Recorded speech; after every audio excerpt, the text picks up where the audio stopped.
ఒక కుమారుడు పుడతాడు, ఆయనకి యేసు అనే పేరు పెడతాడు. ఆయన చెప్పాడు, ఇమ్మానుయేలు అనే దేవుడు ఏం చేయబోతున్నాడో, ఇమ్మానుయేలు మనకు తోడుగా ఉండి ఆయన ఏం చేయాలనుకుంటున్నాడో ఆయన వాక్యంలోనే చెప్పాడు. ఏమని చెప్పాడు? ఆ కలలో దేవుని దూత మాట్లాడింది మనం చూస్తే అక్కడ ఏముంది?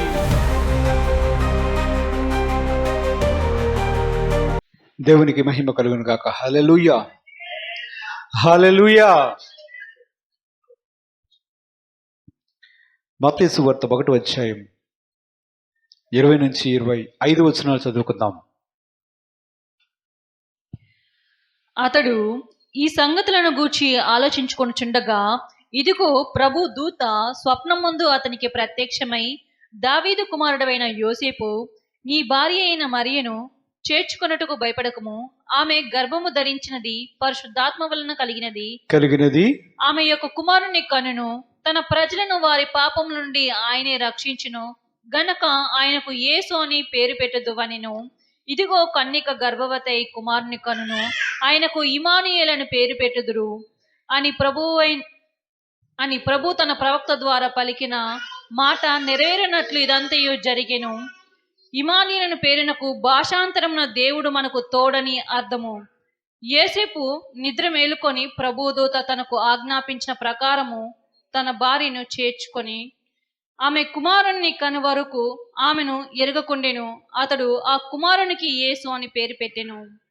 పరిశుద్ధుడైన తండ్రి, మీరు మాతో మాట్లాడమని మీ చేతులకు మమ్మల్ని చెప్పుకుంటూ యేసుక్రీస్తు పరిశుద్ధ నామమున అడిగి వేడుకొనుచున్నాము తండ్రి, ఆమేన్. హల్లెలూయా. మత్తయి సువార్త 1వ అధ్యాయం 20 నుంచి 25 వచనాలు చదువుకున్నాం. మరియ భర్త అయినటువంటి యోసేపునకు కలలో దేవుని దూత మాట్లాడుతున్నాడు. ఆమె పరిశుద్ధాత్మ వలన ఒక కుమారుని కంటుంది. అతనికి మీరు యేసు అని పేరు పెడతారు అని చెప్పాడు. ఇమ్మానుయేలుని పెడతారన్నాడా, యేసు అని పెడతారన్నాడా? యేసు అనే పేరు పెడతాడు అని చెప్పాడు. యేసు అనే మాటకి అర్థం ఏమిటి? యేసు అనే మాటకి రక్షకుడు అని అర్థం. దేవుడికి స్తోత్రం. క్రిస్మస్ సందర్భంలో మనం దేవుని యొక్క వాక్యాలు ధ్యానిస్తూ ఉన్నాం. మన ప్రభువునకు ఉన్న పేరు ఏమిటంటే యేసు క్రీస్తు. ఇమ్మానుయేలు అనే పేరు కూడా ఉంది. ఇమ్మానుయేలు అంటే దేవుడు మనకి తోడు అని అర్థం. వాక్యంలో మనం అదే చూస్తున్నాం. కలలో కనిపించిన తర్వాత దేవుని యొక్క దూతలు యోసేపుతో మాట్లాడిన తర్వాత వాక్యం ఏమైనా రాయబడింది? ఇదిగో కన్యక గర్భవతి అయి కుమారుని కనును, అతనికి ఇమ్మానుయేలు అనే పేరు పెట్టుదురు అన్నాడు. ఇమ్మానుయేలు అనే మాటకి అర్థం ఏమిటంటే దేవుడు మనకి తోడు అని. అంటే మన దేవుని పేరేంటి? ఇమ్మానుయేలు. మనతో పాటు ఉండే దేవుడు ఆయన. ఆయన ఎక్కడున్నాడు? మనతో పాటు ఉండక మునుపు ఎక్కడున్నాడు? తండ్రి యొద్ద ఉన్నాడు. యేసు ప్రభు వారు భూమి మీద పుట్టాడా, పరలోకంలో పుట్టాడా అనేది విపరీతంగా వాదించుకుంటున్నారు. ప్రజలకి యేసుక్రీస్తు గురించి ఎవరికీ సంపూర్ణంగా అర్థం కాదు. ఆయన ఆది యందు ఉన్నవాడు. ఆది అంటే ఏంటి? టైం అంటే ఏంటి? సమయాన్ని నిర్వచించండి. మొదటంటే ఎప్పుడు? స్టార్టింగ్ అంటే ఎప్పుడు? ఏంట సమయం ఏంటి? ఆది. భూమి పుట్టక మునుపు అనే సమయాన్ని ఒకటి చెప్తున్నాము తప్ప ఆ సమయం ఏంటి? ఆయనకి ఇంకొక పేరు కూడా ఉంది. నేనే ఆల్ఫా ఒమేగా, అంటే నేనే ఆది అంతం. పోనీ అంతాన్ని నిర్వచించండి. మనకేమీ తెలియదు, ఒకటే తెలుసు, వాదించుకోవడం తెలుసు. యేసు ప్రభువారు దేవుడా కాదా అనే మాటను కూడా పట్టుకొని వేలాడుతూ తన్నులాడుకుంటున్నారు. దేవునికి మహిమ. యేసు ప్రభువారు దేవుడు కాకపోతే ఆయన దగ్గరికి నిన్ను ఎవడు రమ్మన్నాడు? ఆయన పేరెత్తుటకు నీకు ఏ అర్హత ఉంది? మనుషులకి పిచ్చి ముదిరిపోయింది. ఎలాగో ముదిరిపోయిందంటే అసలు యేసు యొక్క దైవత్వాన్ని ప్రశ్నించే పరిస్థితికి వచ్చినప్పుడు యేసు అనే మాటను వెతకు. నీకు నచ్చలేదా? యేసు దేవుడు కాదనుకుంటున్నావా? వదిలేయి. యేసు దేవుడు అనుకుంటే యేసును అంగీకరించు, రక్షణ పొందావు. అదే చర్చికి వెళ్తావు. ఆ చర్చి పేరులో క్రైస్ట్ అని ఉంటుంది, కానీ మేము యేసును దేవుడిగా అంగీకరించమనే వాదన కూడా ఉంది. Alpha omega. ఆల్ఫా అంటే ప్రారంభం. ఎక్కడ ప్రారంభమైంది? కొందరు మాట్లాడతారు యేసు ప్రభువారు 2000 సంవత్సరాల క్రితం పుట్టాడు, ఆయన రీసెంట్గా వచ్చాడు, మా దేవుడు కన్నా గొప్ప దేవుడా అని వాదించేవారు కూడా ఉన్నారు. చివరికి ప్రజలు ఎలాగూ తయారయ్యారంటే గట్టిగా మాట్లాడితే ఒక పారాగ్రాఫ్ ఇచ్చి దాని అర్థం ఏమిటో చెప్పురానంటే ఎవరికి కూడా ఊ అంటే తా తెలియదు, కానీ ప్రతి ఒక్కరు కూడా దాని గురించి మాట్లాడడానికి సిద్ధమైపోతున్నారు. జనులకు యోచన లేదు, తెలివి లేదు, జ్ఞానము లేదు, కానీ దాని గురించి కమెంట్ చేయడానికి, దాని గురించి వ్యాఖ్యానించడానికి ప్రజలు సిద్ధమవుతున్నారు. ఇది ప్రజల యొక్క అజ్ఞానం. యేసు ప్రభు వారికి ఇమ్మానుయేలు అనే పేరుంది. అంటే దేవుడు మనకి తోడు అనే అర్థం వచ్చేటట్లుగా ఆయనకి పేరుంది. ఆయనకున్న లక్షణం అది. తాను ప్రేమించినటువంటి ప్రజల మధ్య ఉండాలనే కోరిక కలిగినటువంటి దేవుడు, ఏకైక దేవుడు నజరేయుడు యేసుక్రీస్తు వారు. ఆయన మాటలను మనం గమనిస్తే బైబిల్లో నేను శ్రమలో అతనికి తోడయ్యుందును అన్నాడా? ఆయన మాట ఏంటంటే శ్రమలో ఉన్నావా, నీకు తోడై ఉంటాను, గడాంధకారపు లోయలో నేను సంచరించినను, ఏ అపాయమునకు భయపడను, నీ దుడ్డు కర్రయు నీ దండమును నన్ను ఆదరించుదును, నీవు నాకు తోడుగా ఉంటావు. ఆ మాటలన్నీ చూస్తే దేవుని యొక్క వ్యక్తిత్వ లక్షణాలు మనకు కనిపిస్తాయి. ఆయన పేరు ఇమ్మానుయేలు. ఎక్కడ 2-3 కూడి నా నామమున ప్రార్థిస్తారో నేను వారి మధ్య ఉంటాను అంటున్నాడు. ఎందుకుంటాడు? ఎందుకంటే ఆయన మనుషులను ప్రేమించినటువంటి దేవుడు. తాను ప్రేమించినటువంటి, తాను సృష్టించినటువంటి ప్రజల మధ్య ఉండాలని కోరిక కలిగినటువంటి ఏకైక దేవుడు నజరేయుడు యేసుక్రీస్తు వారు. హల్లెలూయా. ఆయన పేరు ఇమ్మానుయేలు. ఆయన మనతో పాటు ఉండాలని శరీరధారిగా మన మధ్యలోనికి వచ్చిన కాలం అది. ఆయన భూమి మీద పుట్టినప్పుడే ఇమ్మానుయేలా? పుట్టక మునుపు కూడా ఇమ్మానుయేలా? పుట్టక మునుపు కూడా ఇమ్మానుయేలే. ఆయన పుట్టక మునుపు కూడా ఇమ్మానుయేలే. అందుకే ఏదైనా తోటలో ఆదామవ్వలను సృష్టించిన తర్వాత రోజు సాయంత్రం వచ్చేవాడు. ఎందుకు వచ్చేవాడు? తోట చెట్లను చూడడానిక? తాను సృష్టించినటువంటి ప్రజలతో ఉండడానికి. ఆయన తన శిష్యులతో చెప్తూ ఏమన్నాడు? నేనుండు స్థలములో మీరు ఉండులాగన మరలా మిమ్మల్ని వచ్చి పట్టుకొని పోతాను, మిమ్మల్ని అనాథులుగా వెలువను, నాతో పాటు మీరును మీతో పాటు నేనును ఉండులాగన మీ కొరకు ఇళ్లను కడుతున్నాను, నివాసములను సిద్ధపరుస్తున్నాను అన్నాడా లేదా? అది దేవుడంటే. తాను సృష్టించినటువంటి ప్రజలతో ఉండే లక్షణము కలిగినటువంటి దేవుడు. ఆ దేవుడే నజరేయుడు యేసు ప్రభువారు. దేవుడికి స్తోత్రం.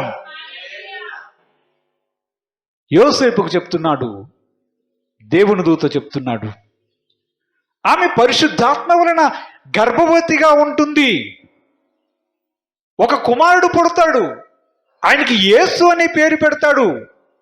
ఆయన చెప్పాడు ఇమ్మానుయేలు అనే దేవుడు ఏం చేయబోతున్నాడో, ఇమ్మానుయేలు మనకు తోడుగా ఉండి ఆయన ఏం చేయాలనుకుంటున్నాడో ఆయన వాక్యములోనే చెప్పాడు. ఏమని చెప్పాడు? ఆ కలలో దేవుని దూత మాట్లాడింది మనం చూస్తే అక్కడ ఏముంది? తన ప్రజలను వారి పాపము నుండి ఆయనే వారిని రక్షించును గనుక ఆయనకి యేసు అని పేరు పెట్టుదువు అనే మాటలు చెప్పాడు. అంటే ఏంటి? ఇమ్మానుయేలు అనే దేవుడు మన దగ్గరికి వచ్చి ఆయన ఏం చేయాలనుకుంటున్నాడు? ప్రజల పాపము నుంచి విడుదల కలిగించడానికి ఇక్కడికి వచ్చాడు. ఎన్ని సంవత్సరాలు జీవించాడు యేసు ప్రభు వారు భూమి మీద? 33.5 సంవత్సరాలు దేవుడు ఇక్కడ జీవించాడు. ఎందుకు జీవించాడు? ఇమ్మానుయేలు అని పేరు పెట్టబడినటువంటి ఆయన ఎందుకు జీవించాడు అంటే మనుషుల పాపము నుంచి విడుదల కలిగించడానికి ఆయన వచ్చాడు. ఆ పని మీద వచ్చినటువంటి దేవుడు ఇమ్మానుయేలు దేవుడు. ఒక దేవుడు సర్వ సృష్టికర్త తాను సృష్టించినటువంటి ప్రజల దగ్గరికి వచ్చి దేవుడు మన మధ్యలో నివసించడం ఎంత గొప్ప విషయం! ఎంత గొప్ప విషయం! ఆ ఇమ్మానుయేలు దేవుడు చూడండి, యెషయా గ్రంథం 7వ అధ్యాయం 14-15 వచనాలు చూస్తే అదే ప్రవచనం మీకు మరలా కనిపిస్తూ ఉంది. కాబట్టి ప్రభు తానే ఈ యొక్క సూచన మీకు చూపును, ఒక సూచన మీకు చూపును, ఆలకించుడి. కన్యక గర్భవతి కుమారుణ్ణి కని అతనికి ఇమ్మానుయేలు అని పేరు పెట్టును. కీడును విసర్జించుటకును మేలును కోరుకొనుటకును అతనికి తెలివి వచ్చినప్పుడు అతడు పెరుగు తేనెను తినును. యెషయా అనే ప్రవక్తకు ముందుగానే దేవుడు చెప్పాడు. ఏమని చెప్పాడు?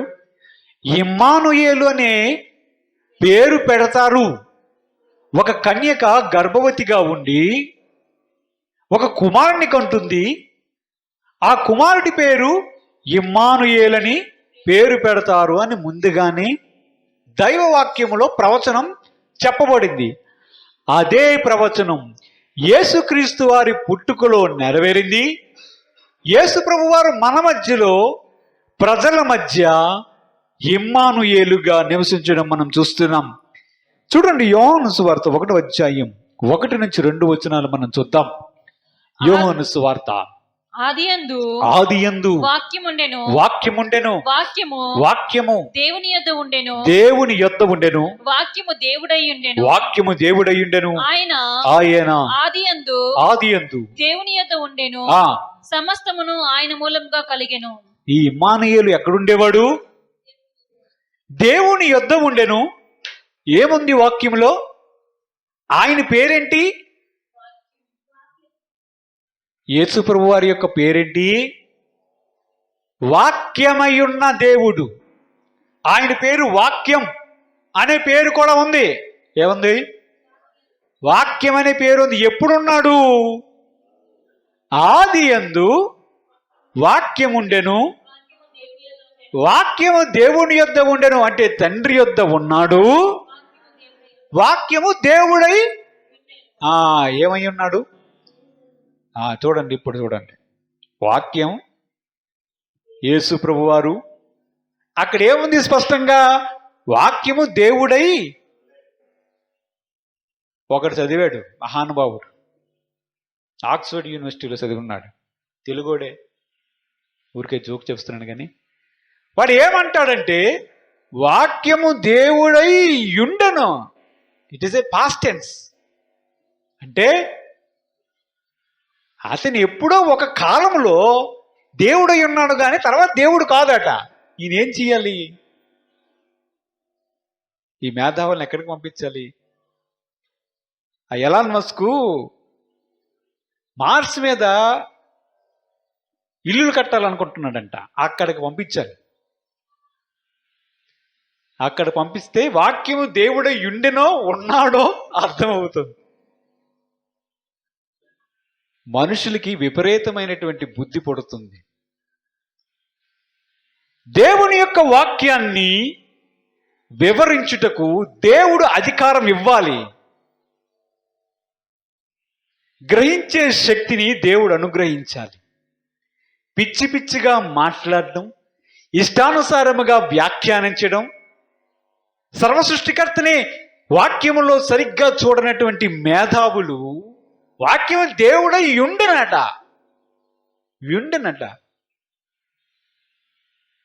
వాక్యము దేవుడై ఉన్నాడు, ఉంటాడు, భవిష్యత్తులో కూడా ఉంటాడు. ఆయన తొడ మీద ఏమని రాయబడి ఉంది? రాజులకు రాజు, ప్రభువులకు ప్రభువు, రక్తముతో ముంచబడినటువంటి వస్త్రము గలవాడుగా ఉన్నాడు. ఆయనకి దేవుని వాక్యం అనే పేరుంది. ఆయన ఎప్పుడూ ఉన్నవాడు.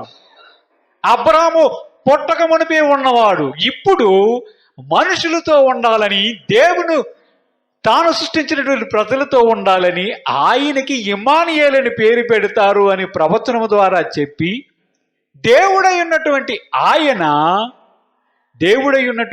ఆయన క్రిందకి మనుష్య రూపాన వచ్చాడు.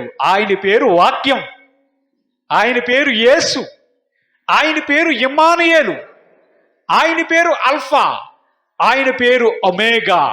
అల్ఫా ఒమేగా అంటే ఏంటో తెలుసా? అల్ఫా ఒమేగా అంటే ఏంటి? ప్రారంభం, అంతం. అంటే ఏం చెప్తాడు? కాలం. ఆయనకి ఇంకొక పేరు ఉంది తెలుసా? ఆయన పేరు కాలం. మీరు చెప్పండి కాలం గురించి. కాలం అంటే నిర్వచించండి. 60 సెకండ్లు లెక్క పెడుతున్నారే, 1 నిమిషం అంటున్నారే, మీరు దేన్ని ఆధారం చేసుకుని లెక్క పెడుతున్నారు? 60 సెకండ్లు ఎక్కడ లెక్క పెడుతున్నారు? 60 సెకండ్లు లెక్క పెడుతున్నారు. దేన్ని బట్టి లెక్క పెడుతున్నారు? 6 గంటలు అయ్యింది, 7 గంటలు అయ్యిందని లెక్క పెడుతున్నారు. దేన్ని బట్టి లెక్క పెడుతున్నారు? అయితే సూర్యుడిని ఆధారం చేసుకుని లెక్క పెడుతున్నారు, లేదా చంద్రుడిని ఆధారం చేసుకుని లెక్క పెడుతున్నారు. అంతేనా? ఆదియందు దేవుడు ఉన్నాడు, దేవుడి వద్ద ఉన్నాడు. అప్పుడే ఆయనకి అల్ఫా ఒమేగా అని పేరుంది. ఈ సృష్టి ఆరంభము కాకమునిపే, సూర్యుడు, భూమి, నక్షత్రాలు, ఈ విశ్వమండలం సృష్టించబడక మునిపే ఆయన ఉన్నవాడు గనుక ఇప్పుడు కాలాన్ని ఎలా లెక్క పెడతారు చెప్పండి? దేన్ని ఆధారం చేసుకొని, దేన్ని రెఫరెన్స్ చేసుకొని మీరు చేస్తారు? దేన్ని రెఫరెన్స్ చేసుకొని చేస్తారు? నేను చెప్పింది మీకు అర్థమైందా? అర్థం కాలేదా?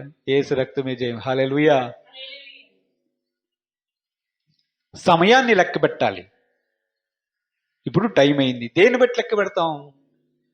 సూర్యుడు ఉదయిస్తే ఉదయం, అస్తమిస్తే సాయంత్రం, చంద్రుడు వస్తే రాత్రి. అంటే మీకు కాలం లెక్క పెట్టడానికి ఎవరు ఆధారం?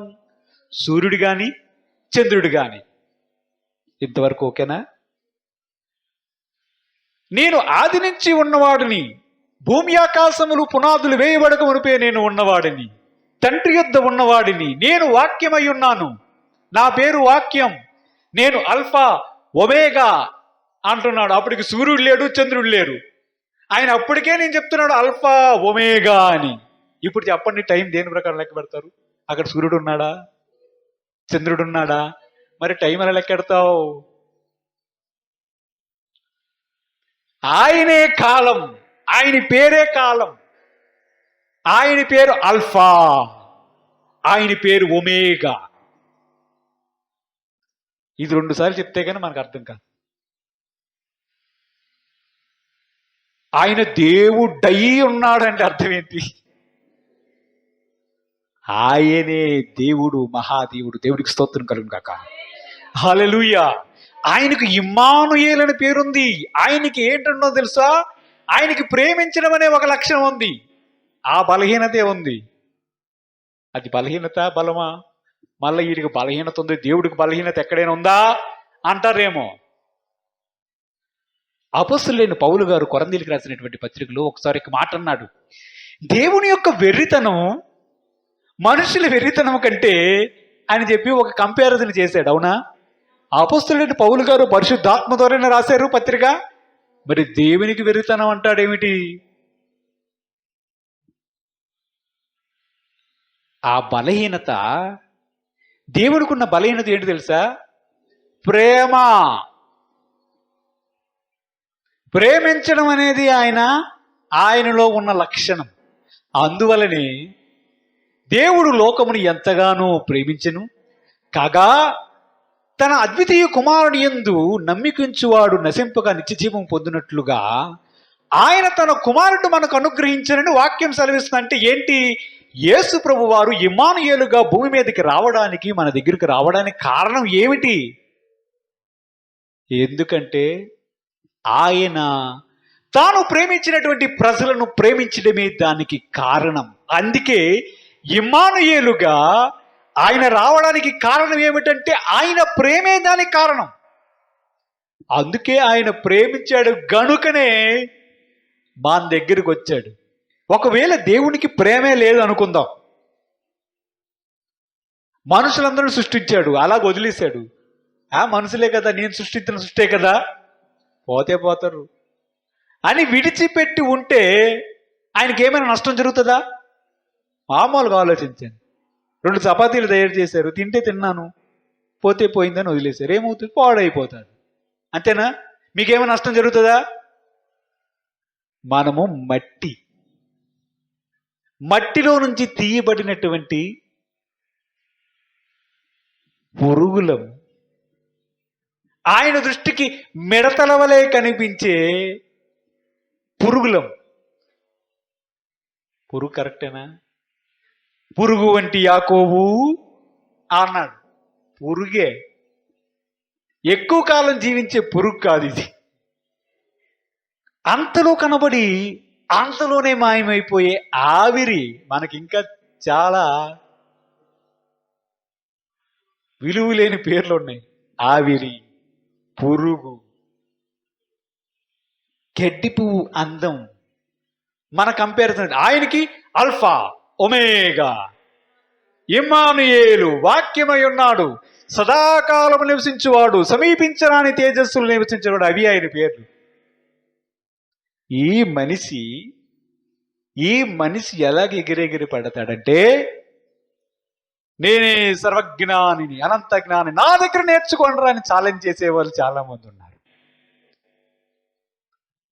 వాక్యం ఏమని సెలవిస్తుంది? ఎవడైనా దేవుడిని సంపూర్ణముగా ఎరిగి ఉన్నవాడు ఎవడైనా ఉన్నాడా? దేవుణ్ణి సంపూర్ణముగా అర్థం చేసుకోగలిగిన సామర్థ్యం కలిగినటువంటి జనం ఎక్కడైనా ఉందా? ఎక్కడా లేరు. ఎవరికి అర్థం? ఆయన కనిపించింది, మనకు అర్థమైంది.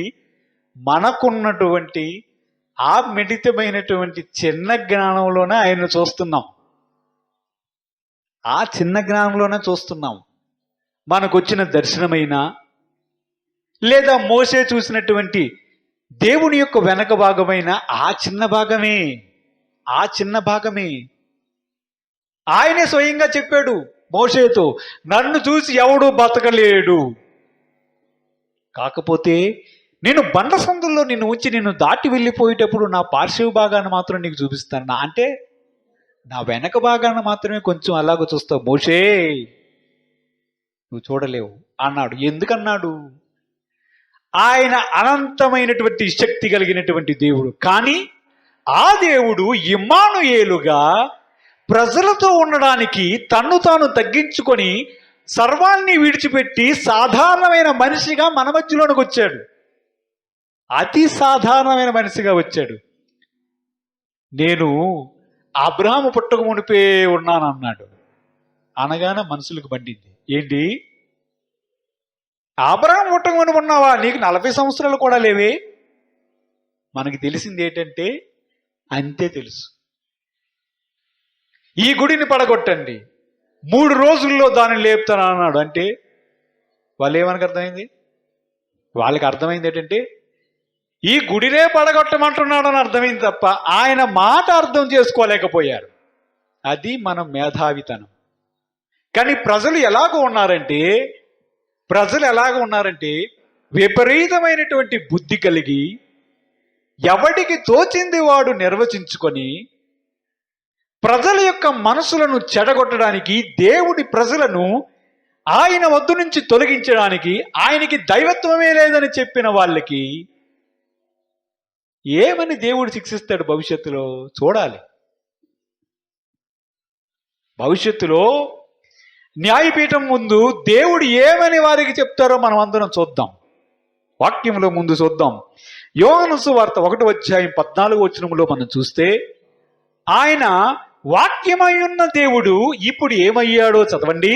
ఆ వాక్యం శరీరధారి అయి కృపాసత్య సంపూర్ణుడిగా మన మధ్య నివసించెను. తండ్రి వలన కలిగిన అద్వితీయ కుమారుని మహిమ వలె మనము ఆయన మహిమను కనుగొంటిమి. చాలు. పోనీ ఈ వాక్యం అర్థమయ్యిందా? వాక్యం అంట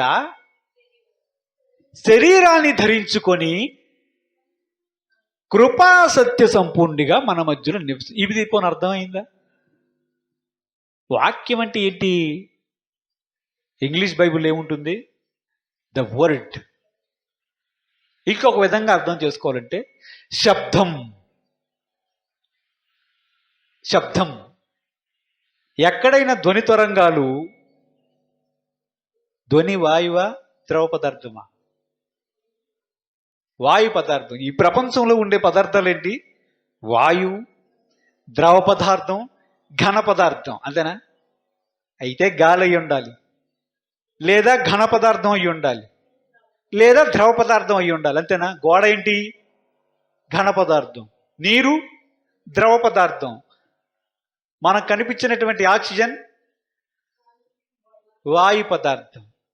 శబ్దం. శబ్దం అంటే గాలిలా ఉందనుకుందాం ఉదాహరణకి. ఇప్పుడు చెప్పండి, అది ఎలాగూ శరీరాన్ని ధరిస్తుంది? అర్థమవుతుందా?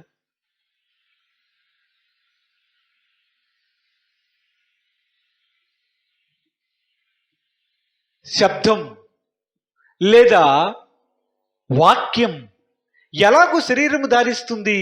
చెప్పగలమా? చెప్పలేం, మనకు అర్థం కాదు. కానీ ఆయన ఆ లక్షణాలు కలిగినటువంటి దేవుడు, సర్వజ్ఞాని, అనంతజ్ఞాని, తనకు అసాధ్యమైనది ఏదీ లేనటువంటి దేవుడు. ఆ దేవుడు చేసేదానికే మనకేం అర్థం కాదు. అంతెందుకు, మన శరీరం ఉందా? మన శరీరంలో రక్తం ఉందా? ఉందా లేదా? ఎవరిని ఉంది. వాళ్ళ దేవుడికి స్తోత్రం, హల్లెలూయా. మనకు రక్తం ఉంది, కన్ను ఉంది, ముక్కు ఉంది, అవయవాలు ఉన్నాయి. ఇది దేవుడు సృష్టించిందేనా? మట్టిలో నుంచి తీసిందేనా? ఎన్ని సంవత్సరాలు అయింది మెడికల్ సైన్స్ వచ్చి? ఎన్ని సంవత్సరాలు అయింది? ఒక 300 సంవత్సరాలు అయ్యి ఉండొచ్చా? పోనీ అంచనాకి సైన్స్ డెవలప్ అయ్యి ఒక్కొక్కరు అన్ని కనిపెట్టి ఒక 300 సంవత్సరాలు అయిందా? 300 సంవత్సరాల నుంచి ఇంకనూ శరీరం మీద రీసెర్చ్లు చేస్తూనే ఉన్నారు, కానీ ఇంకా పూర్తిగా ఎవరికి తెలియదు. ఇంకా పూర్తిగా ఎవరికి తెలియట్లేదు. ఇంకా పరిశోధన చేస్తున్నారు, ఇంకా పరిశోధన చేస్తున్నారు, ఇంకా పరిశోధన చేస్తున్నారు. ఆయన సృష్టించినటువంటి మనిషి శరీరంలో ఉన్నటువంటి రక్తం, ఆయన సృష్టించినటువంటి మనిషి శరీరంలో ఉన్నటువంటి కన్ను, ముక్కు చదవడానికి శాఖలే. కన్ను చదవడానికి డాక్టర్లే. మళ్ళీ కన్నులోను రెటీనా, కంటి నరాలు, కంటి చూపు, కంటిలో ఉన్నటువంటి బ్లడ్ వెజల్స్, ఇవన్నీ చదవడానికి మళ్ళా 1000 మంది చదువుకుంటున్నారు. మళ్ళీ దీనికి రీసెర్చ్, మళ్ళీ దీనికి లండన్ వెళ్ళి, అమెరికా వెళ్ళి, అక్కడికి వెళ్ళిన తర్వాత అక్కడికి ఒక రీసెర్చ్ ఫెలోషిప్. ఆ నరాలు చదవడానికి. అంటే మన బుర్ర సైజ్ అంతా. దేవుడు సృష్టించినటువంటి మనిషి శరీరాన్ని చదవడానికే మనిషికి జ్ఞానం ఇంకా సరిపోవడం లేదు. అది చెప్పాల్సిన విషయం. అది ఎవడైనా దానిలోన అతి చిన్న విషయాన్ని కనిపెట్టాడు అనుకో, ఆడికి నోబెల్ ప్రైజ్ ఇస్తున్నారు. నోబెల్ ప్రైజ్లు అంటే తెలుసా? హల్లెలూయా. మనము నిద్రపోతామా? నిద్రపోయినప్పుడు ఏం జరుగుతుంది మీరు చెప్పగలరా? అసలు నిద్ర ఎందుకు వస్తుంది మనకి? నిద్ర ఎందుకు వస్తుంది? అలసిపోవడం వల్ల నిద్ర వస్తుంది అని అనకండి. వస్తుంది. శరీరములో కణాలు ఉన్నాయా? ఆ కణాల లోపల ఒక రకమైన పదార్థం, చిన్నది, అతి సూక్ష్మమైనది ఒకటి రిలీజ్ అవుతుందట. అది ఎప్పుడైతే ఉత్పత్తి అవుతుందో మనిషికి నిద్ర రావడానికి ప్రారంభం మొదలవుతుందట. అది ఎక్కడి నుంచి వచ్చింది? దీన్ని ఒక శాస్త్రవేత్త కనిపెట్టాడు. ఆయనకు ఒక 70-80 సంవత్సరాలు అయిపోయింది పాపం. చిన్నప్పటి నుంచి చదువుకుంటుంటే లాస్ట్కి ఒక రోజు కనిపెట్టాడు, ఈ పదార్థం వలన మనిషికి నిద్ర వస్తుంది. ఈ పదార్థం ఎప్పుడైతే ఉత్పత్తి అవుతుందో నిద్ర వస్తుంది అని కనిపెట్టాడు. ఆయన ముసలోడు అయిపోయాడు. అప్పుడు అతనికి ప్రపంచం గుర్తించి సబాష్ నీకు నోబెల్ ప్రైజ్ అని చెప్పి అతను నోబెల్ ప్రైజ్ ఇచ్చారు. నిద్ర అనే ఒక విషయాన్ని తీసుకొని ఒక కణములో ఒక పదార్థం, అతి సూక్ష్మమైన పదార్థం ఉత్పత్తి అవ్వడం, దాన్ని కనిపెడితేనే నోబెల్ ప్రైజ్ వస్తే దాన్ని సృష్టించిన దేవుడికి ఏ ప్రైజ్ ఇస్తారు మీరు? అది అంటే దేవుడు యొక్క సృష్టి, మనను సృష్టించినటువంటి సృష్టిని చూస్తే మన ఊహ కాదు కదా, మన తరతరాలు కూర్చున్న మఠం వేసి తల కింద తపస్సు చేసిన అన్ని విషయాలు అర్థం కావు. ఒకవేళ అర్థమై ఉంటే ఈ పాటికి ఇంకా కనిపెట్టడానికి ఇంకా ఏమీ లేదని అందరు కూర్చుని ఉండేవారు. అవునా? అంటే దేవుడి యొక్క జ్ఞానం ఎంత పెద్దది, మనుషులు ఏమాత్రము కానీ ఎలాగ మిడిమిడి పడతారో తెలుసు. దేవుడై ఉండెను, దేవుడే కాదు అని మాట్లాడతారు. నేను ఎందుకు ఈ విషయాలు చెప్తున్నానంటే మనిషికి ఉన్నటువంటి చాలా పరిమితమైన జ్ఞానముతో దేవుని యొక్క అన్ని విషయాలను కనుక్కోవడం అసాధ్యం. కానీ కొన్ని విషయాలను బట్టి దేవుడు ఉన్నాడు అని నిర్ధారించుకోవడానికి ఆధారాలు ఏర్పడతాయి. ఈ సృష్టిని, ప్రపంచాన్ని, విశ్వాన్ని, ఆయన సృష్టించినటువంటి చంద్ర నక్షత్రములను, మీరు చూస్తున్నటువంటి ఈ పశుపక్షాదులని, వాటిని విచారించడం వల్ల కూడా మీరు దేవుడిని తెలుసుకోగలుగుతారు. దేవుడు ఉన్నాడనే విషయం మీకు అర్థమవుతుంది అని అపోస్తలుడైన పౌలు గారే పత్రికలో రాశాడు. అంటే ఏంటి? దేవుణ్ణి తెలుసుకోవడం, మనుష్య జ్ఞానాన్ని ఉపయోగించి తెలుసుకోవడం ఎప్పటికీ జరగదు. కానీ కొన్ని విషయాల ద్వారా ఆయన ఉన్నాడని నిర్ధారించుకోవడం, ఆయనకు ప్రార్థన చేయడం ద్వారా, ఆయన బయలుపరిచినటువంటి విషయాల ద్వారా దేవుడు ఉన్నాడని తెలుసుకోవడం సాధ్యపడుతుంది. వాక్యమయ్యున్న దేవుడు, కాలమయ్యున్న దేవుడు, ఆయన కన్య మరియ గర్భములో ఉద్భవించాడు, పుట్టాడు. ఇది ఎలాగూ సాధ్యమైంది? దీనికి మహామేధావులు, మనకి ఏదైనా వివరించడం రాకపోయింది అనుకో, కొన్నిసార్లు అంటే చిన్నప్పుడు ఏదో కఠినమైన పదార్థం ఉందనుకో, కఠినమైనటువంటి పదం ఒకటి ఉందనుకోండి, ఏదో క్షత్రియమాల అనేది ఉందనుకోండి, మన చదవడం రాకపోతే ఏమంటే మా అక్క ఏం చేసేదంటే కాకింద షా ఉంది, ఇది కఠినంగా ఉందని చెప్పి ఆ షాని ఇలా దుద్దేసిందంట. నువ్వు చదవకపోతే అది పేరు మారిపోదు కదా. కాకింద షా ఉంది, ఇది కఠినంగా ఉందని షా కోటేసి. అంటే మనం చదువుకోవడానికి సులభంగా దాన్ని ఏర్పరచుకుంటే ఆ పదమే ఉండకుండా పోతుందా? నీ పుస్తకంలో ఉండదు, అక్కడ అచ్చైన దగ్గర ఉండదు, కానీ పూర్తిగా లేకుండా పోతుందా? అలాగూ దేవుణ్ణి మనకు అర్థం చేసుకోవడం రాకపోతే దేవుడే లేడని అనుకోవడం కూడా నీ వెర్రితనం. అందుకే దేవుడు వారికి పేరు పెట్టాడు, దేవుడు లేడని బుద్ధిహీనులు. అంటే ఆయనకి బుద్ధి లేదు అని అర్థం. బుద్ధిహీనులు తమ మనస్సులో అనుకుంటారు. కానీ దేవుని యందు భయభక్తులు గల వారికి ఆయన సమీపముగా ఉండే ఇమ్మానుయేలు, ఆయన సమీపముగా తన ప్రజలతో పాటు నివసించే ఇమ్మానుయేలు అని ఆయనకి పేరు. దేవుడికి స్తోత్రం కలుగును గాక. వాక్యమై ఉన్నటువంటి దేవుడు, కాలమై ఉన్నటువంటి దేవుడు శరీరధారిగా కృపా సత్య సంపూర్ణుడిగా మన మధ్యలో నివసించడానికి ఆయన వచ్చాడు. హల్లెలూయా, హల్లెలూయా. ఆయన వచ్చి మన మధ్య దేవుని కుమారుడు, దేవుడై ఉన్నటువంటి మన ప్రభువు, ఈ సర్వాన్ని సృష్టించినటువంటి ప్రభువు మనలాంటి శరీరాన్ని ధరించి మన మధ్యలో నివసించాడు. 3.5 సంవత్సరాలు మన మధ్య నివసించాడు. 33.5 సంవత్సరాలు నివసించాడు. 3.5 సంవత్సరాలు ఆయన పరిచర్యను చేశాడు. దేవునికి స్తోత్రం కలుగును గాక. మనం వాక్యంలో చూస్తే ప్రకటన గ్రంథం 21వ అధ్యాయం 1 నుంచి 4 వచనాలు మనం చదువుకుందాం. ప్రకటన గ్రంథం 21వ అధ్యాయం. అంతట నేను క్రొత్త ఆకాశమును క్రొత్త భూమిని చూచి తిని మొదటి ఆకాశమును మొదటి భూమియు గతించిపోయెను. సముద్రమును ఇకను లేదు.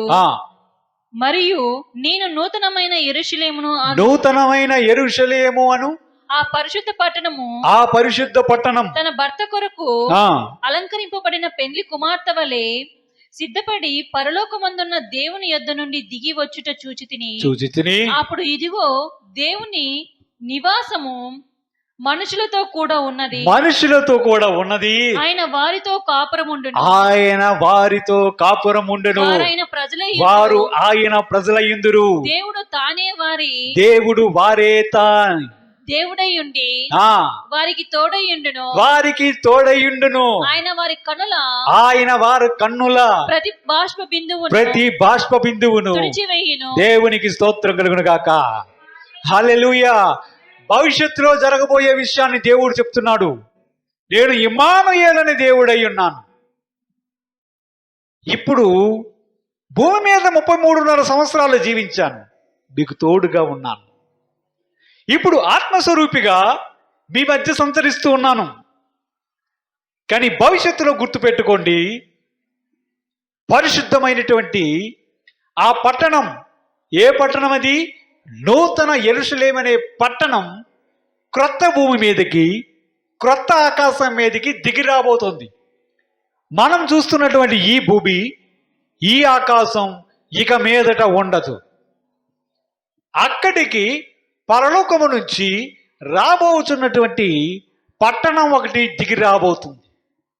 దానిలో మన తండ్రి, మన రక్షకుడు, మన దేవుడు అయినటువంటి యేసు ప్రభువారు దానిలో నివాసం ఉండబోతున్నాడు. హల్లెలూయా. ఆయన మనతో కాపురం ఉంటాడు, మనము ఆయనతో పాటు ఉంటాము. ఆ ఇమ్మానుయేలు అనే మాటకి, దేవుడు మనకు తోడు అనే మాటకి సంపూర్ణమైనటువంటి అర్థం మనకు అప్పుడు కనిపిస్తుంది. దేవుడు ఎందుకు మనకి ఆయనను అనుగ్రహించాడో, ఆయన పేరు ఇమ్మానుయేలని ఎందుకంటారో అప్పుడు మనకు అర్థమవుతుంది. దేవుడే తన ప్రజల మధ్యకి వచ్చి ఆ పట్టణంలో ఉంటాడు. మనము ఆ పట్టణంలోనికి వస్తాము. దేవుడు సింహాసనం మీద కూర్చుంటాడు. గొర్రె పిల్ల వెలుగు దానిలో ఉంటుంది. మనం వెళ్తాము, ఆయన ముఖ దర్శనం చేస్తాము.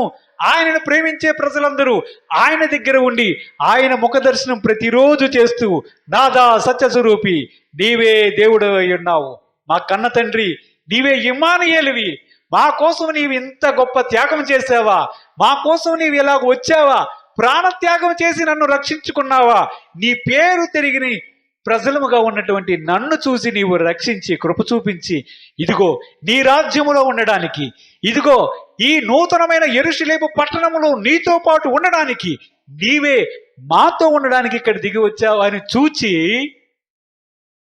ఆ రోజు నీవు పొందినటువంటి ఆనందం ఇంత అంత కాదు, అది యుగ యుగాలు ఉండబోతుంది. దేవుడికి స్తోత్రం కలుగును గాక. అందుకే యేసయ్య గారు పాడారు, ఏం పాట? నీ మహిమన ధరించిన పరిశుద్ధులు నాకు ఎదురుగాని నేను నేనేమవుదునో. ఏంటది? నీ మహిమను ధరించిన పరిశుద్ధులు నాకంట పడగానే నేను ఏమైపోతాను. ఆహా, నా ధన్యత, ఓహో నా భాగ్యం. ఆయన పాటలు ఆత్మీయంగా అనుభవించి వాక్యములో ఉన్న సత్యాన్ని గమనించి చెప్పిన పాటలవి. ఆ పరిశుద్ధులను చూచి, ఆ దేవుణ్ణి చూచి, గొర్రెపిల్ల తండ్రి అక్కడ ఉండడం చూచి, ఆ బంగారు వీధుల్లో మీరు తిరుగుతూ ఉంటే, మిమ్మల్ని అందరినీ కూడా ఆయన రాజ్యంలో ఉంచినప్పుడు, మీరు దేవుని కొరకు చేసిన దానికి ప్రతిఫలాన్ని అక్కడ పొందినప్పుడు, ఆయన కొరకు మీరు చేసిన ప్రతి త్యాగానికి మీరు అక్కడ ప్రతిఫలం పొందినప్పుడు, దేవుని రాజ్యంలో మీరు ఉండినప్పుడు మీరు అనుకుంటారు, ఆహా ఇది కదా జీవితం. అక్కడ ఇక ఏడ్పు, దుఃఖము, కన్నీరు ఇక మీదట ఎన్నడూ ఉంచడు అని చెప్తున్నాడు. అంటే ఇమ్మానుయేలు ఏం చేయాలనుకుంటున్నాడు? ఇమ్మానుయేలు ఏం చేయాలనుకుంటున్నాడు? నేను వారితో ఉండాలనుకుంటున్నాను. శ్రమలో వారు భూమి మీద ఉండేటప్పుడు వారితో పాటు ఉన్నటువంటి ఇమ్మానుయేలుని నేను ఇక మీదట వారికి కన్నీరే లేకుండా వారి కన్నీరును తుడుస్తాను. అలాంటి గొప్ప అనుభూతిని, జీవితాన్ని వారికి ఇవ్వబోతున్నాను అని దేవుడి యొక్క వాక్యం సెలవిస్తుంది. దేవుడికి స్తోత్రం కలుగును గాక. ఆయన పేరు ఇమ్మానుయేలు. ఆయన పేరు ఇమ్మానుయేలు. ఈ ఇమ్మానుయేలు భూమి మీదకి రావడానికి ఎవరు కారణం? ఎవరు? దేవుడే కారణం. పరిశుద్ధ ఆత్మ ద్వారా ఒక కన్యను ఏర్పరుచుకొని ఆమె గర్భములో ఆయన పుట్టడం జరిగింది. అవునా?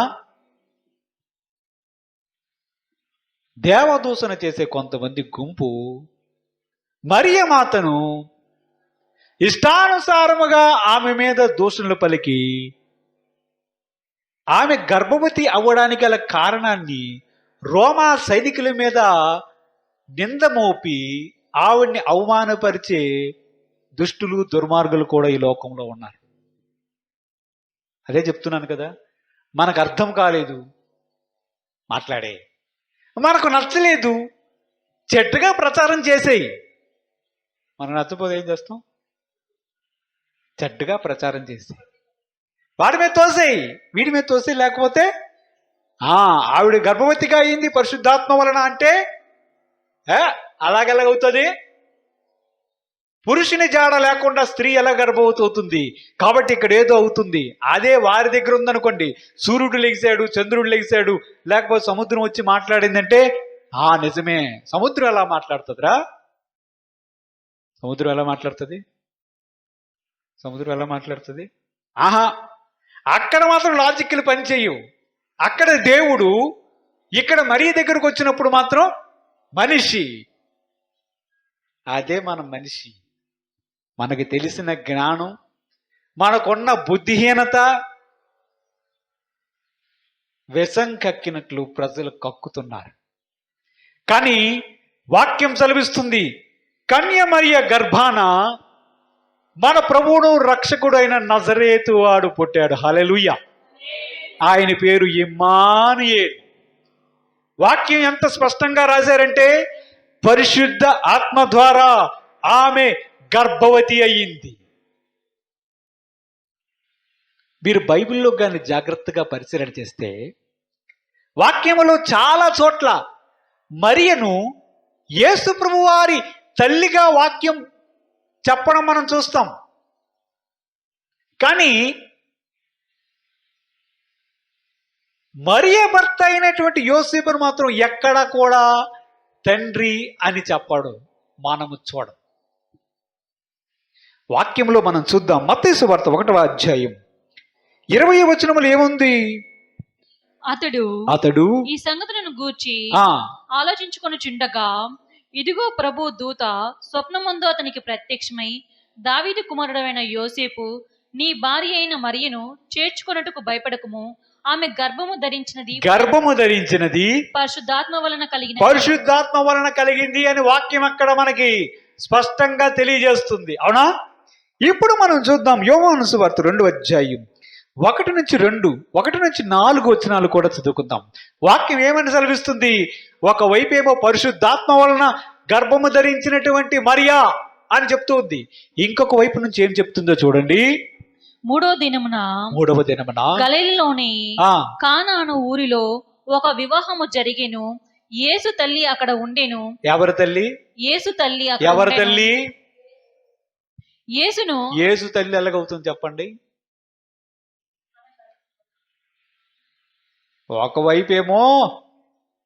ఒకవైపేమో పరిశుద్ధాత్మ ద్వారా యేసు ప్రభు వారు కన్యమరియ గర్భములో పుట్టాడు అని అంటున్నాం.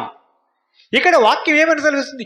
యేసు తల్లి అక్కడ ఉండెను. మరలా చదవండి. యేసు తల్లి ఆ అక్కడ ఉండెను. యేసు తల్లి అక్కడ ఉండెను. యేసును ఆయన శిష్యులను ఆ వివాహమునకు పిలువబడిరి. ద్రాక్షారసం అయిపోయినప్పుడు యేసు తల్లి మళ్ళా చూడండి, ద్రాక్షరసం అయిపోయినప్పుడు మళ్ళీ యేసు తల్లి వారికి ద్రాక్షరసం లేదని ఆయనతో చెప్పగా యేసు ఆమెతో అమ్మా నాతో నీకేమిటి? నా సమయము ఇంకా రాలేదు అన్నది. ఇది కానా వివాహంలో జరుగుతున్నటువంటి సంభాషణ. మనం పట్టుకున్నటువంటి దేవుని యొక్క వాక్యం పరిశుద్ధాత్మ ప్రేరేపణ ద్వారా రాయబడినటువంటి మాట.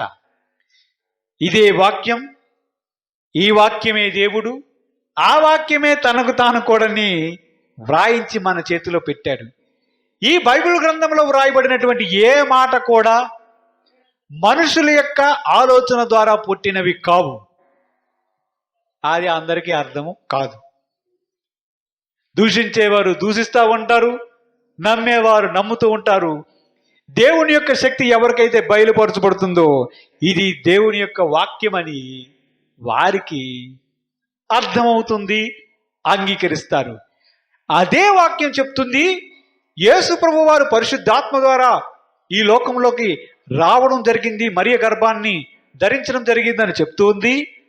కానాను విందులో యేసు ప్రభు వారి గురించి చెప్తున్నప్పుడు యేసు తల్లి అక్కడ ఉండెను, యేసు తల్లి అక్కడ ఉండెను, యేసు తల్లి యేసు తల్లి యేసు తల్లి అని చెప్పబడిందా లేదా? ఇప్పుడు మరి చెప్పండి, ఆమె యేసుకు తెల్లా?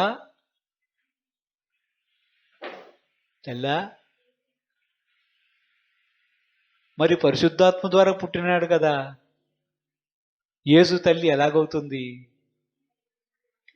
ఆమె శరీరరీతిగా ఆయనను కన్నది గనుక ఆయనకు యేసు యొక్క తల్లిగా మరియను చూపించాడు. అవునా? ఏదేను తోటలో జరిగిన సంభవాన్ని చూస్తే దేవుడు సర్పముతో అన్నటువంటి మాటలను చూడండి. ఏముంది? నీకును ఎవరికి? నీకును ఎవరెవరికి? స్త్రీకనినా సంతానమునకు విరోధం ఉంటుంది. ఉందా లేదా? ఎక్కడుంది? 3వ అధ్యాయంలో చదవండి. 3వ అధ్యాయంలో ఏముంది? మరియు 15 వచ్చిన 3:15 మరియు నీకును స్త్రీకిని నీ సంతానమునకును ఆమె సంతానమునకును వైరము కలగజేసెదను. తల మీద కొట్టును, నీవు దానిని మడిమ మీద కొట్టుదు అని చెప్పెను. ఏముంది? స్త్రీ సంతానం అంటే ఎవరు? ఈ సర్పం ఎవరు? ఈ నీకును అంటే ఎవరు? ఈ నీకెవరు? ఎవడి? ఆ నీకే సర్పం. ఆ నీకే అంటే ఎవరు అనుకున్నారు? ఎవరితో మాట్లాడుతున్నాడు? సర్పముతో మాట్లాడుతున్నాడు. నీకు అంటే అపవాది, నీకు హెచ్చరిక చేస్తున్నాను. సర్పమా, అపవాది, ఘట సర్పమా, నీకు హెచ్చరిక చేస్తున్నాను. నీకుందరోయ్, నీకును స్త్రీ సంతానమునకు ఆమె సంతానము అంటే ఎవరు? ఈమె. ఇప్పుడు మరియా స్త్రీ సంతానం అంటే యేసు ప్రభువారు. యేసు ప్రభువారు ఆయన స్త్రీ యందు పుట్టెను, పురుషుని యొక్క అవసరము లేకుండా పుట్టెను. అందుకే ఆయన తల్లి అని ఆయన గురించి చెప్పబడి, ఆమె గురించి చెప్పబడింది. దేవుడికి స్తోత్రం, హల్లెలూయా. అపొస్తలుల కార్యం 1వ అధ్యాయం 14వ వచనంలో కూడా చూద్దాం. అక్కడే ఉంది, వీరందరూ వీరితో కూడా కొందరును స్త్రీలను యేసు తల్లి అయిన అదిగో మళ్ళా చెప్తున్నాడు, యేసు తల్లి అయిన మరియయు ఆయన సహోదరులను ఏక మనసుతో ఎడతెగక ప్రార్థన చేయుచుండి. వారు యేసు ప్రభు వారు పరలోకముకు ఆరోహణమైన తర్వాత అందరూ కూర్చొని ప్రార్థన చేస్తున్నటువంటి సందర్భం అది. ఆ సందర్భంలో దేవుని యొక్క వాక్యం ఏమని చెప్తుంది మరియ గురించి? యేసు తల్లి. ఎవరు? యేసు తల్లి. ఆమెకు ఆయన తల్లిగా వాక్యం గుర్తించింది. దేవునికి స్తోత్రం కలుగాక. హల్లెలూయా. మరి యోసేపు సంగతి ఏంటి? లూకాసు వార్త 3వ అధ్యాయం 21 నుంచి 23 వచనాలు చదువుకుందాం. లూకాసు వార్త 3వ అధ్యాయం. ప్రజలందరూ బాప్తిసం పొందినప్పుడు యేసు కూడా బాప్తిసము పొంది ప్రార్థన చేయుచుండగా ఆకాశము తెరవబడి పరిశుద్ధాత్మ శరీరాకారముతో పావురం వలె ఆయన మీదకి దిగి వచ్చెను. అప్పుడు నీవు నా ప్రియ కుమారుడవు, నీయందు నేను ఆనందించుచున్నాను అని ఒక శబ్దం ఆకాశం నుండి వచ్చెను. యేసు బోధింప మొదలు పెట్టినప్పుడు ఆయన దాదాపు 30 ఏండ్ల ఏడగలవాడు. ఆయన యోసేపు కుమారుడని ఎంచబడెను. హల్లెలూయా. యోసేపు గురించి ఏముంది? ఎవరు యోసేపు? ఐగుప్తులోని యోసేపు కాదు. ఎవరు యోసేపు? మరియ భర్త అయినటువంటి యోసేపు. హల్లెలూయా. యోసేపుకు దేవుని యొక్క వాక్యం ఏమని చెప్తుంది? యేసు ప్రభు వారి విషయంలో ఏమని చెప్తుంది?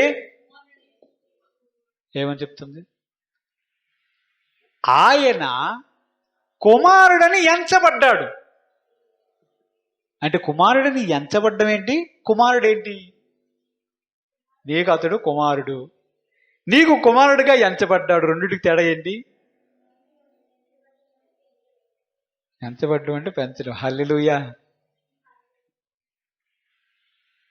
కుమారుడిని ఎంచబడ్డం ఏంటి? ఆయన నా కుమారుడిగా ఎంచబడ్డాడు.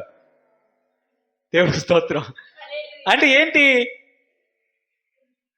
కుమారుడుగా ప్రజల ముందు కనిపించాడు గాని నిజముగా కుమారుడు కాదు. ఆడు నాకు కుమారుడే అన్నాం అనుకోండి, ప్రజలు ఎంచినా ఎంచకపోయినాడు కుమారుడే. దేవుడికి స్తోత్రం. అంటే ఏంటి? వాక్యం ఏమని చూపిస్తుంది యోసేపు గురించి?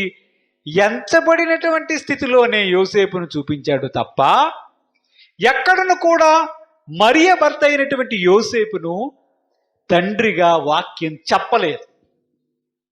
వాక్యములో మనం చదవబడినటువంటి వాక్యములో చూస్తే అక్కడ ఏముంది? బాప్తిసం పొందిన తర్వాత యేసు ప్రభు వారు ప్రార్థన చేస్తూ ఉంటే పరిశుద్ధాత్మ ఆయన మీదకు పావురాకారంలో దిగడం మనం చూసాం. అప్పుడు ఒక శబ్దం పరలోకం నుంచి వస్తుంది, నీవు నా ప్రియ కుమారుడవు, నీయందు నేను ఆనందించుచున్నాను అనే ఒక శబ్దం వచ్చింది. ఇది ఎక్కడి నుంచి వచ్చింది చెప్పండి? పరలోకం నుంచి వచ్చింది. పైన ఉన్నటువంటి తండ్రి చెప్తున్నాడు, నీవు నా ప్రియ కుమారుడు, నీయందు నేను ఆనందిస్తున్నాను. వాక్యం ఎంత చక్కగా రాయబడిందో చూడండి. పైన ఉన్నటువంటి 2 వచనాలు చూస్తుంటే యేసు ప్రభు వారు దైవ కుమారుడని, ఆయన దైవమని స్వయంగా తండ్రే సాక్ష్యం ఇస్తున్నట్లుగా చెబుతూ నెక్స్ట్ తర్వాత వచనాన్ని యోసేపు కుమారుడుగా ఎంచబడెను అని చెప్పేశాడు. ఎక్కడ క్లారిటీ ఇవ్వాలో అక్కడ క్లారిటీని దేవుని యొక్క వాక్యం స్పష్టంగా ఇచ్చింది. దేవుడికి స్తోత్రం. ఎవడు కుమారుడు? పరలోకమందున్నటువంటి మన తండ్రి కుమారుడు, దైవ కుమారుడు. నేను నీయందు ఆనందిస్తున్నాననే సాక్ష్యాన్ని పరిశుద్ధ ఆత్మ ఇవ్వడం మనం చూస్తూ ఉన్నాం. అంటే యేసు ప్రభు వారు ఇమ్మానుయేలుగా ఈ లోకానికి రావడం మనం చూసాం. ఆయన ఇమ్మానుయేలు ఎందుకో చూసాం. మనుషుల పాపం నుంచి విడుదల కలుగు చేయడానికి, వారికి రక్షణ కలుగు చేయడానికి, భవిష్యత్ కాలంలో మనతో పాటు ఉండడానికి, మన కన్నీరు తుడవడానికి ఆయన ఇమ్మానుయేలుగా ఉన్నాడని చూసాం. అంతేకాకుండా యేసు ప్రభు వారు పుట్టుకకు కారణం పరిశుద్ధాత్మని, కానీ మరియ గర్భములో ఆయన పుట్టడం వలన మరియను మాత్రం ఆయన తల్లిగా వాక్యం చూపిస్తుంది. కానీ యోసేపును తండ్రిగా, ఆయనను ఎంచబడను అనే స్థానంలోనే ఉంచడం మనం చూసాం. అదే సమయంలో ఆ వాక్యములోనే యేసు ప్రభు వారి గురించి పరలోకమందున్నటువంటి తండ్రి పరిశుద్ధాత్మను పంపించి ఆయనను అభిషేకించి అదే సమయంలో చెప్తున్నాడు, నీవు నా కుమారుడు. హల్లెలూయా. పరిశుద్ధాత్మ ద్వారే పుట్టాడు, కానీ తండ్రి మాత్రం పరలోకమందున్న మన అద్వితీయుడకు తండ్రి. దేవుడికి స్తోత్రం కలుగుడు కాక. దేవుడు తన పరిశుద్ధ వాక్యం దీవించుగాక. ఆమెను ప్రార్థన చేద్దాం. పరిశుద్ధుడు అయిన తండ్రి, మహోన్నతుడు అయిన దేవా, నువ్వు ఇమ్మానుయేలు అయిన దేవుడు తండ్రి, మాతో ఉండడానికి, సదాకాలం ప్రభు మాతో ఉండడానికి నీవు వచ్చావు తండ్రి. నిన్ను ప్రేమించినటువంటి ప్రజలతో నీవు ఎల్లప్పుడూ ఉండడానికి, ఇదిగో దేవా, మా కొరకు ప్రభు తండ్రి పరలోకమందు నివాసములను సిద్ధపరుస్తున్న దేవా, మీ పాదాలకు వందనాలు. మాతో పాటు ఉండడానికి పరలోకమందు ఉన్నటువంటి ఆ పరిశుద్ధ పట్టణమును, నూతన యెరూషలేమును, నూతన భూమి మీదకి నీవు తేబోతున్నావు. అందులో నీవే మాకు తండ్రివై, నీవే మాకు వెలుగువై, ఇదిగో దేవ, నీవే మాకు దేవుడివై మాతో పాటు కాపురు ఉండుటకు రాబోతున్న తండ్రి, మీ పాదాలకు వందనాలు, స్తుతులు, స్తోత్రం చెల్లిస్తున్నాం. యోగ్యత, ఈ భాగ్యం కేవలం నీ కృప వల్ల దొరికింది తండ్రి. నీవిచ్చినటువంటి వాక్యాన్ని బట్టి మీకు వందనాలు. ఇదిగో దేవో తండ్రి, మా జీవితకాలం అంతా ఇదిగో తండ్రి నిన్ను ప్రకటించే కృపా భాగ్యాన్ని మా అందరికీ దయచేయమని మా ప్రభువును రక్షకుడైన యేసుక్రీస్తు పరిశుద్ధ నామమున వేడుకొనుచున్నాము తండ్రి. ఆమేన్. దేవుడు తన పరిశుద్ధ వాక్యం దీవించుగాక.